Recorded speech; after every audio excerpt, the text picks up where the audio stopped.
இன்றைக்கி நம்ம ட்ரெடிஷ்னலான ஒரு தேங்காய் செய்ய போகிறோம். இது நாகர்கோயில் சைடு உள்ள டிஷ்ஷு தான். இது சின்ன பிள்ளைங்களுக்கு அதிகமாக கொடுப்பாங்க. வில்லேஜ் சைடு சின்ன பிள்ளைங்களுக்கு குழம்புக்கு பதிலாக இது தான் செய்வாங்க. பெரிய ஆட்களும் ஊற்றி சாப்பிடுவாங்க. டேஸ்ட்டாக இருக்கும், ஈஸியாக செய்யக்கூடியது.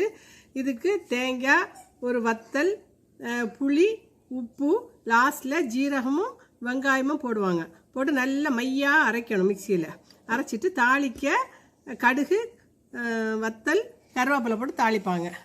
அது கூட உப்பும் சேர்க்கணும். இது எப்படி செய்யலான்னு பார்ப்போம்.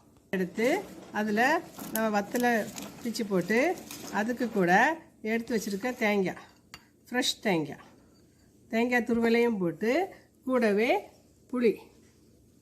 புளியும் போட்டு கொஞ்சம் மஞ்சத்தூள், இது பார்க்கறதுக்கு எல்லோ கலரில் இருக்கும், போட்டு நல்லா மையாக அரைச்சிட்டு லாஸ்ட்டில் ஜீரகமும் உள்ளியும் சேர்க்கணும். இப்போ தேங்காய் தாளிக்கிறதுக்கு ஒரு சட்டி வச்சு அதில் ஒரு ஸ்பூன் ஆயில் ஊற்றினா போதும். தேங்காய் எண்ணெய் ஊற்றினா நல்ல டேஸ்ட்டாக இருக்கும். அதில் நம்ம எடுத்து வச்சுருக்க கடுகு, தேங்காய் எண்ணெய் நல்ல சூடான பிறகு தேங்காய் எண்ணெய் காய்ச்சறதுக்கு சட்டியில் எண்ணெய் சூடாயாச்சு.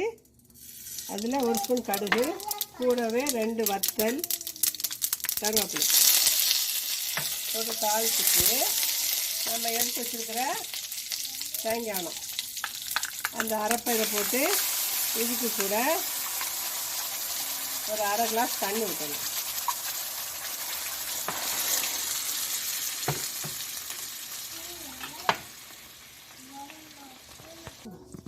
இப்போ இந்த தேங்காய்க்கு தேவையான உப்பு போட்டு மிக்ஸ் பண்ணி நுரைச்சி வரும்போது ஆஃப் பண்ணிடணும். அப்போ தான் டேஸ்ட்டு நல்லாயிருக்கும். இது கொதிக்க விடக்கூடாது. இந்த தேங்காய் எண்ணத்தை இப்போ நுரை வரட்டும். நுரை வந்தோடனே ஆஃப் பண்ணிடலாம்.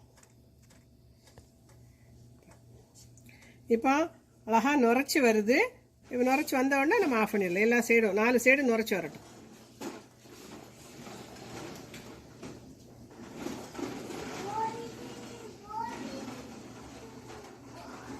நுரைச்சி வருது. நம்ம இப்போ ஸ்டவ் ஆஃப் பண்ணிடலாம். இப்போ தேங்காய் எண்ணத்தை ஒரு டிஸ்பிளே பவுலுக்கு மாற்றும். சூப்பரான தேங்காய் எண்ணெய் ரெடி ஆயிடுச்சு. இப்போ தேங்காய் எண்ணெய் ரெடி ஆயிடுச்சு. இதே மாதிரி செய்து பாருங்கள்.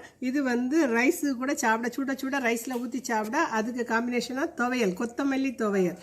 நான் அரைச்சி செய்த கொத்தமல்லி தேங்காய் துவையல். இதுவும் சாப்பிட டேஸ்ட்டாக இருக்கும். இந்த காம்பினேஷன் இது பிள்ளைங்கள்லாம் நல்லா விரும்பி சாப்பிடும். இது ஒரு ட்ரெடிஷ்னலான ஃபுட்டு. இதை மாதிரி செய்து பார்த்து லைக் பண்ணுங்கள், சப்ஸ்கிரைப் பண்ணுங்கள். தேங்க்யூ.